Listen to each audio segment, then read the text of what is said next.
Viewers, welcome to mummy's food Island. இன்றைக்கி நம்ம chicken and potato cutlet செய்ய போகிறோம். வாங்க, இதுக்கு தேவையான பொருட்கள் என்னென்னு பார்த்துடலாம். 4 மீடியம் சைஸ் உருளைக்கிழங்கு வேக வச்சு மசிச்சு வச்சுருக்கேன். எலும்பில்லாத சிக்கன் 1/2 கிலோ எடுத்து அதை அரைச்சி வச்சுருக்கேன்.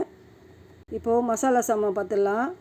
2 teaspoon garam masala, 1 teaspoon chilli powder, 1/2 teaspoon மஞ்சத்தூள், 1 டீஸ்பூன் சிக்கன் மசாலா, 2 முட்டை, 2 மீடியம் சைஸ் வெங்காயம் பொடியாக நறுக்கி வச்சுருக்கேன், ஒரு சின்ன கைப்பிடி அளவு கொத்தமல்லி பொடியாக நறுக்கி வச்சுருக்கேன், ஒரு 3 டேபிள் ஸ்பூன் இஞ்சி பூண்டு கொரன்னு அரைச்சி வச்சுருக்கேன், ஒரு சின்ன பிடி அளவு புதினாவை பொடியாக நறுக்கி வச்சுருக்கேன், ஒரு 5 பச்சை மிளகாவை பொடியாக நறுக்கி வச்சுருக்கேன், ஒரு கப்பு பிரெட் க்ரம்ஸ் வச்சுருக்கேன். இப்போ ஒரு பெரிய கிண்ணத்தை எடுத்து இந்த அரைச்சி வச்சுருக்கிற அந்த சிக்கனை அதில் போட்டுடலாம். இது போல் நல்லா உதிர்த்து விட்டுட்டு அது கூடவே மசிச்சு வச்சுருக்கிற உருளைக்கிழங்கையும் போட்டுடலாம். உங்களுக்கு உருளைக்கிழங்கு அதிகமாக வேணுன்னா அதிகமாக போட்டுக்கலாம், கம்மியாக போடணுன்னா கம்மியாக போட்டுக்கலாம்.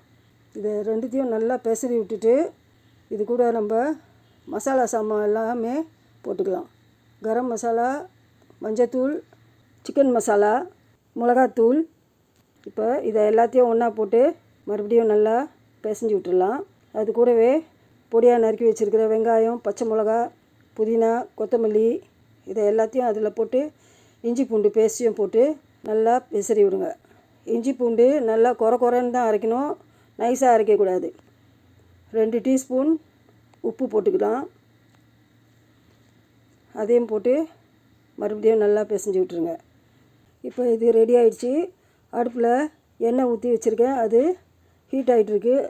அதுக்கிடையில் நம்ம இதை உருண்டையாக பிடிச்சி தட்டையாக அமுக்கி சுற்றிரும் இது போல் அமுக்கி விட்டிங்களா இந்த கட்லட் ஷேப் உங்களுக்கு வந்துடும். இது போல் எல்லா கட்லட்டையும் ரெடி பண்ணி வச்சுக்கோங்க. அதுக்கப்புறம் முட்டையை எடுத்து அதை நல்லா பீட் பண்ணிக்கணும். பீட் பண்ணி வச்சுட்டு ஒவ்வொரு கட்லட்டாக எடுத்து முட்டையில் துவச்சி அதை பிரெட் க்ரம்மில் போட்டு நல்லா மிக்ஸ் பண்ணிக்கணும். இது போல் பெரட்டி போட்டிங்கன்னா அந்த பிரெட் தூளெல்லாம் அதில் ஒட்டிக்கும்.